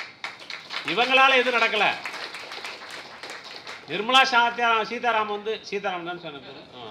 நிர்மலா சீதாராமன் இன்னைக்கு மினிஸ்டர் ஆயிருக்கிறாங்கன்னா அது ஆர்எஸ்எஸ்ல அவங்க இருந்ததுனாலையோ ஜேஎன்யூவில் படிச்சதுனாலே இல்லை. அது அம்பேத்கர், பெரியார், சாவித்ரிபாய் பூலே இவங்கெல்லாம் போட்ட அடித்தளத்தினால அந்த அம்மா படிக்க வந்திருக்குது. அதனால மினிஸ்டர் ஆயிருக்குது. தமிழிசை எதனால கவர்னர் ஆனாங்க? நீங்கள் பெரிய டாக்டரு, நீங்கள் ஊசி போட்டு மக்களை கொல்லாமல் இருக்கிறதுக்காக நாங்கள் உங்களுக்கு இந்த பொறுப்பு கொடுத்தோங்களா? இல்லையே. பெண்கள் பொதுவெளியில் அதிகார அமைப்புகளில் செயலாற்ற முடியும் என்கிற நம்பிக்கை இந்த நாடு 100-150 வருஷமா போராடி காட்டியிருக்குது. பிரிட்டிஷ்காரன் கொண்டு வந்த நவீன கல்வி, அந்த கல்வி சில திட்டமிடப்படாத ஆதாயங்களை கொடுத்ததாக ஆனந்த் தெல்தும்பே பதிவு பண்றார். திட்டமிடப்படாத ஆதாயங்களில் ஒன்று இந்த கல்வி, அதன் நேரடியாக வந்த வளர்ச்சி. அதனால தானே இதெல்லாம் நடந்திருக்குது.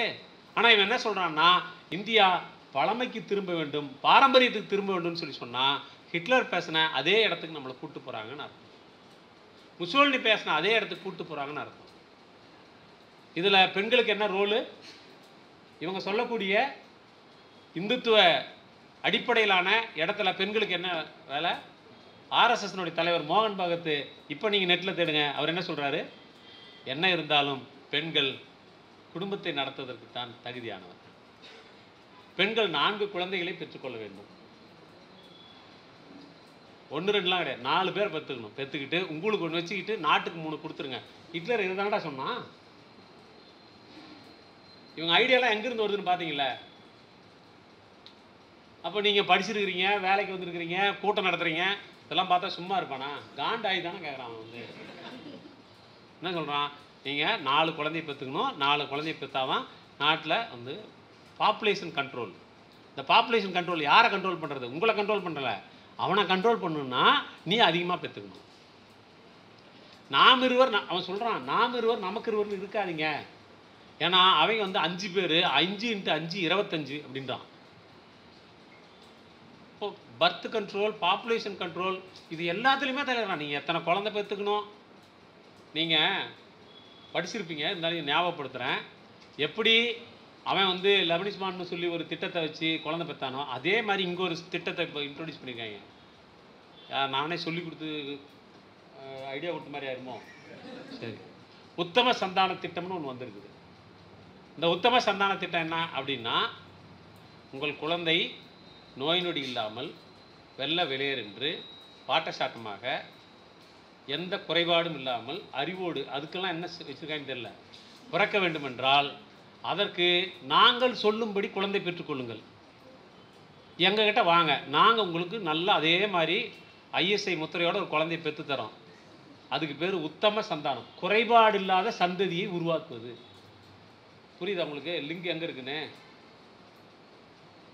சும்மா அவன் முஸ்லீம்களை அடிக்கிறான் அந்த வேலையை மட்டும் அவன் பார்க்கல. நீங்கள் என்ன பண்ணுறீங்கிறத உங்கள் படுக்கறைக்குள்ளே உட்காந்துக்கிட்டு உங்களை வேவு பார்த்துக்கிட்டு இருக்கான்.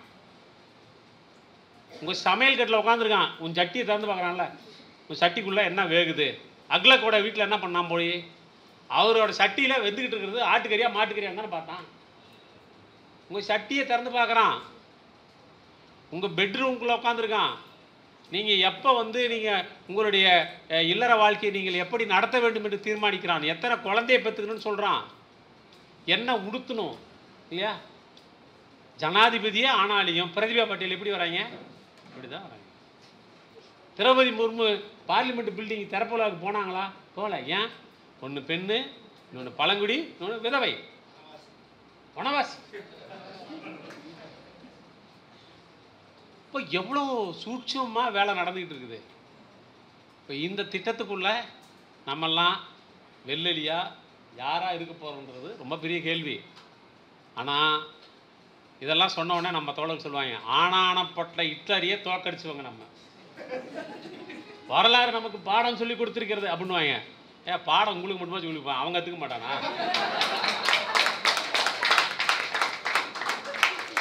ஹிட்லரும் முசோலினியும் தோக்கடிக்கப்பட்டாங்கன்ற பாடத்தை அவனும் படிச்சுக்கிட்டு தானே உட்காந்துருக்கான். அதனால தானே உங்களை மட்டும் நம்பினா பத்தாதுன்னு ஓட்டிங் மிஷினையும் நம்புறான் அவன், இல்லையா? உங்களை மட்டுமே நம்பிக்கிட்டு இருந்தால் வேலையாகுமா? நீங்கள் இப்படி கூட்டத்தை போடுவீங்க, ஆளாளுக்கு உசு பேத்துவீங்க, 4 விஷயம் சொல்லி கொடுப்பீங்க, இது பூரா அப்படியே மண்டையில் இருக்குதோ இல்லையோ கொஞ்சமாச்சும் ஏதாவது யோசிப்பீங்க. இதெல்லாம் சிக்கல் தானே. இப்போ வரலாற்றிலிருந்து அவர்களும் பாடத்தை கற்றுக்கொண்டு இருக்கிறார்கள். மீண்டும் வீழ்ந்து விடக்கூடாது என்கிற பாடத்தை அவர்கள் கற்றுக்கொண்டு அதற்கேற்ப இந்திய சமூகத்தை அவர்கள் வழிநடத்துகிறார்கள். நாம் விரும்பினாலும் விரும்பவில்லை என்றாலும் அவர்கள் கையில் இன்றைக்கு நாடு சிக்கி கொண்டிருக்கிறது. அந்த சிக்கி கொண்டது நான் சொல்றது வெறும் தேர்தல் மட்டும் இல்லை, நாடாளுமன்றத்தில் மெஜாரிட்டின்றது மட்டும் இல்லை. இல்லை தோழர், 40 சீட்டு தான் தோழர், குறைச்சிருக்கிற தோழர். நீங்கள் நாடாளுமன்றத்துக்குள்ள வச்சு நான் பேசலை, மக்கள் சிவில் சொசைட்டி இதை அவர்கள் கட்டுப்படுத்துகிறார். அருந்ததிராய் ஒன்று சொன்னாங்கல்ல, ஆட்சியாளர்களை பார்த்து நாம் பயப்படுவதை விட இப்போது மக்களில் ஒரு பகுதியினரையே பார்த்து அஞ்சுவக்கூடிய நிலைமை உருவாயிருக்குன்னு சொல்கிறாங்கல்ல, அதைத்தான் நாம் இப்போ பேசணும். மக்களை அவர்கள் வென்று கொண்டிருக்கிறார்கள். நீங்கள் பேசக்கூடிய தலித் செக்ஷன், இந்த தலித் செக்ஷன் எங்கே இருக்குது? இப்போது இந்த தலித் செக்ஷனில் எஸ்சி ரிசர்வேஷன் தொகுதி, எஸ்டி ரிசர்வேஷன் தொகுதியில் பெரும்பான்மை பாரதிய ஜனதா ஜெயிச்சு. அவங்க கேண்டிடேட் இன்னைக்கு ஜெயிக்கிற அளவுக்கு உங்களுக்கு இடஒதுக்கீடு தர முடியாதுன்றான், உங்களை பழங்குடி மக்கள்னு ஒத்துக்க மாட்டேன்றான், நீங்கள் உண்ணக்கூடிய மாட்டுக்கறியை கொடுக்க சாப்பிடக்கூடாது, அது சட்டவிரோதம், என் மனசு புண்படுதுன்றான், பசுவதை தடை சட்டம் கொண்டு வரான், மாட்டு தோல் செத்த மாட்டு தோலை உரிச்சாங்கன்னு இவன் தோலை உரிக்கிறான், கட்டி வச்சு உதைக்கிறான், எல்லாரையும் பண்ணுறான். ஆனால் ஓட்டு அவனுக்கு உழுது. இன்னைக்கு தலித் மக்கள் மத்தியில் வேலை செய்வதற்காக அவர்கள் பெரும்பாலான அமைப்புகளை உருவாக்கி இருக்கிறார்கள். நிறைய அமைப்புகள் தலித் மக்கள் மத்தியில் வேலை செய்வதற்கென்றே தனியாக சம்ரக் சமாஜ் தான் ஒரு அமைப்பு உருவாக்கியிருக்காங்க. எப்படி வனவாசி கல்யாண ஆசிரமம் என்று வனவாசிகள் மத்தியில் வேலை செய்கிறதுக்கு உருவாக்கி இருக்கிறாங்களோ அதை போலவே தலித் மக்கள் மத்தியில் வேலை செய்வதற்காக உருவாக்கி இருக்கிறார்கள். அவங்க தலித் மக்களை இந்த சமூக அமைப்புக்கு எதிராக போராடுவதற்கு இயல்பான நியாய உணர்ச்சியோடு இருக்கக்கூடிய, போர்க்குணத்தோடு இருக்கக்கூடிய தலித் மக்களை மழுங்கடித்து இந்துத்துவ கருத்தியலுக்கு ஆதரவானவர்களாக அவர்களை முனைமழுங்க செய்வதற்கு பல அமைப்புகளை உருவாக்கி பணியாற்றி கொண்டிருக்கிறார்கள்.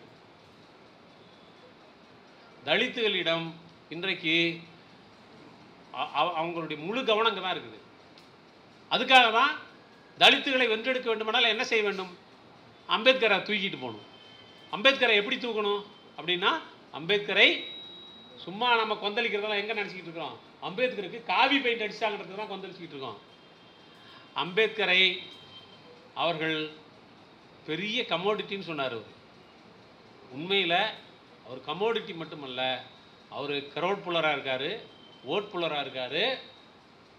அது மட்டும் இல்லை, ஆர்எஸ்எஸ்னுடைய கருத்தியலை தலித் மக்கள் பரப்புவதற்கு அம்பேத்கர் சிலையை தூக்கி கொண்டு வந்தால் போதும். ஏன் அவர் அம்பேத்கர் சிலையை தூக்கிட்டு வந்தால் போதும்னு நினைக்கிறாங்கன்னா, மற்றவன் ஒன்றும் அதை தூக்கிறதுக்கு கொஞ்சம் யோசிச்சிட்டே இருந்தான்ல, பார்த்தான் இதை தூக்கிட்டு போனால் உள்ளே போயிடலாம் அப்படின்னு வந்துட்டான். அவன் மூஞ்சியோட வந்தால் நீங்கள் உள்ள விட மாட்டீங்க. இந்து மதத்தை காப்பதற்காக வானா வரமாட்டீங்க. இந்து மதம் என்கிற பெயரில் உச்சத்தில் இருக்கக்கூடிய பார்ப்பனர்கள் நலனை பாதுகாப்பதற்காக வானா வரமாட்டீங்க. அம்பேத்கர் சொன்ன சுதந்திரம், சமத்துவம், சகோதரத்துவம் என்கிற அந்த மும்மணி கொள்கையை வீழ்த்த வேண்டும் என்று சொன்னால் நீங்கள் வரமாட்டீங்க. அப்போ உங்களை என்ன செய்யணும் அப்படின்னா, பகையாளியை உறவாடி கெடுக்க வேண்டும் என்கிற அடிப்படையில் உங்களோடு அம்பேத்கர் படத்தையும் சிலையையும் தூக்கி கொண்டு வருகிறார்கள். இன்னைக்கு இருக்கக்கூடிய மிகப்பெரிய சேலஞ்சு நான் நினைக்கிறேன். அம்பேத்கர் படத்தை தூக்கி கொண்டு வருவது என்பது, அம்பேத்கர் சிலையை வைப்பது என்பது பஞ்சதீர்த் என்று மோடி அறிவிக்கிறாரு. பஞ்சதீர்த் அம்பேத்கருடைய, அம்பேத்கர் நாடு முழுக்க கால் வச்சிருக்கிறாரு. அப்படி பார்த்தா அந்த நாட்டையே அவருக்கு எழுதி கொடுத்துட்டு போகணும் நீங்கள்.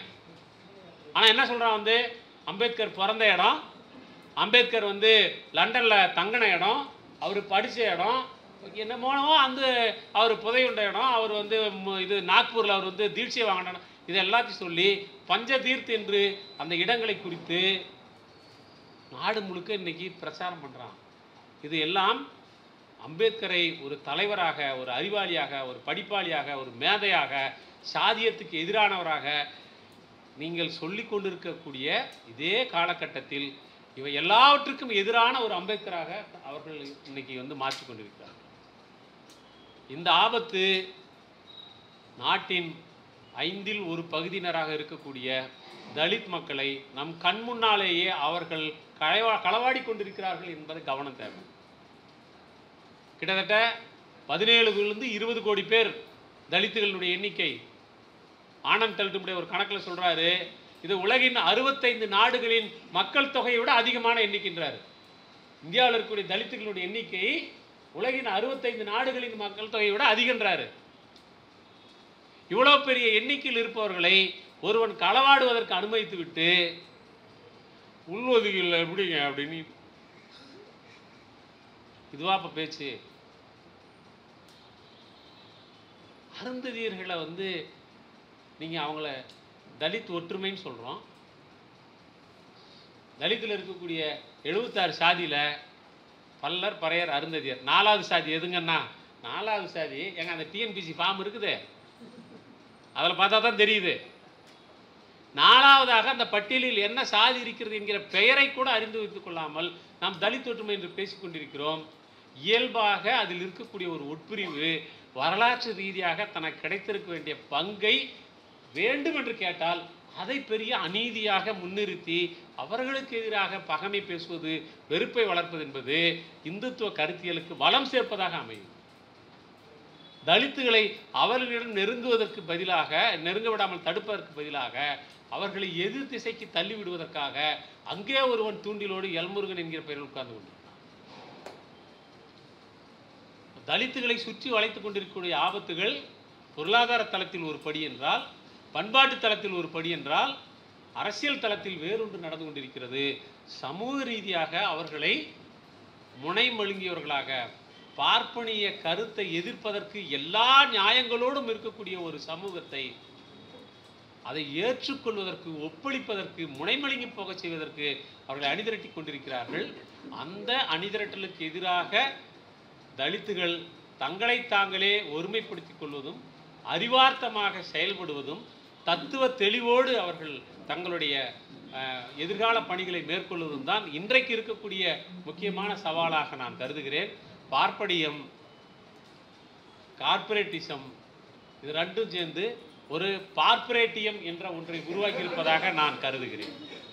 இந்த பார்ப்பரேட்டிய காலத்தில் நாம் ஒவ்வொருவரும் இந்த பார்ப்பரேட்டியத்திற்கு எதிரானவர்களாக நம்மை மாற்றிக்கொள்ள வேண்டும் என்றால், உலகளாவிய அளவில் எந்தெந்த சமூகங்கள் இப்படி மொத்தத்துவமாக டோட்டாலிட்டேரியன் என்கிற பெயரில் அல்லது தேசியவாதம் என்கிற பெயரில் கடந்த கால பொற்காலத்தை அடைவோம் என்கிற பெயரில் மக்களை பிளவுபடுத்தி ஆதிக்கம் செலுத்தினார்களோ அதனுடைய ஒரு பகுதியாக, நீட்சியாக அல்லது இந்திய வகைப்பட்டதாக இங்கு இருக்கக்கூடிய ஆட்சியாளர்கள் அதனுடைய தாய் அமைப்பு அல்லது தந்தை அமைப்பு அல்லது என்ன சொல்றது விஷ தொட்டில் என்று எதை சொன்னாலும் சரி, அப்படி ஒரு அமைப்பாக ஆர்எஸ்எஸ் இருக்கிறது. இது வளர்த்திருக்கக்கூடிய இந்த தத்துவம் என்பது ஹிட்லரும் முசோலினியும் சொன்ன பாசிசம் அல்ல, அதற்கும் ஒரு படி மேலே போய் இது பாசிசம் ப்ளஸ்ஸாக இருக்கிறது என்று நான் புரிந்து கொள்கிறேன். உங்களால் புரிந்து கொள்ள முடிந்தால் இதையே எடுத்துக்கொள்ளுங்கள். இது சார்ந்த விஷயங்களை படியுங்கள், உரையாடுங்கள். உங்கள் குடும்பத்தினுடைய உரையாடலில், நண்பர்களினுடைய உரையாடலில் இதெல்லாம் ஒரு பேசு பொருளாக மாற்ற முயற்சிப்பது என்பதுதான் சரியாக இருக்கும். நிறைய இளைஞர்கள் வந்திருப்பதாக நான் உண்மையிலேயே பார்ப்பது சந்தோஷமாக இருக்கிறது. ஏனென்றால் அநேகமாக இங்கே தான் வந்து டீ மாஸ்டருக்கு குழப்பம் இல்லாமல் இருந்திருக்குன்னு நினைக்கிறேன். பாதி பேருக்கு மேலே. ஆமாம், எங்கள் கூட்டத்தெல்லாம் போனால் அப்படி வந்து சுகர் இல்லாமல் எத்தனைன்னு தான் முதல்ல கேட்குற மாதிரி இருக்கு. என்ன நம்ம கொஞ்சம் சுயவிமர்சனமாக பேசிக்கும், அதில் என்ன இருக்குது? எவ்வளோ நாளைக்கு தான் வலிக்காத மாதிரியே நம்ம நடிக்கிறது? கொஞ்சம் நம்மளை ஓப்பன் பண்ணி பேசு. ஏன் இளைஞர்கள் அங்கே போகிறாங்க? ஹிட்லர் சொல்கிறான் வந்து புலியின் வேகத்தோடும், அவன் சொல்கிறத பாருங்கள், இளைஞர்களை பார்த்து சொல்கிறான், புலியின் வேகத்தோடும் தோளின் உறுதியோடும் இரும்பின் வல்லமையோடும் வந்து இருக்கக்கூடிய இளைஞர்கள் எனக்கு வேண்டும்ன்றான். நமக்கு வேணாவாயா? அவனுக்கே வேணும்னா அவனை எதுக்கிறதுக்கு நமக்கு எவ்வளோ பேர் வேணும்? இந்த நாட்டினுடைய இளைஞர்கள் உலகின் இளைஞர்கள் சக்தியில் பெரும்பான்மையானவர்கள்.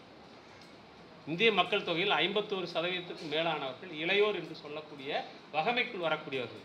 இவர்களை அரசியல்படுத்துவது என்பதும் கருத்தியல் தெளிவை உருவாக்குவது என்பதும் மிக மிக அவசியமான ஒரு அரசியல் பணி என்று நினைக்கின்றேன். அந்த பணியை மேற்கொண்டிருக்கக்கூடிய உங்களோடு இணைந்து இந்த கூட்டத்திலே உரையாற்றுவதற்கும் சில விஷயங்களை பகிர்ந்து கொள்வதற்கும் வாய்ப்பளித்தமைக்காக நன்றி கூறுகிறேன்.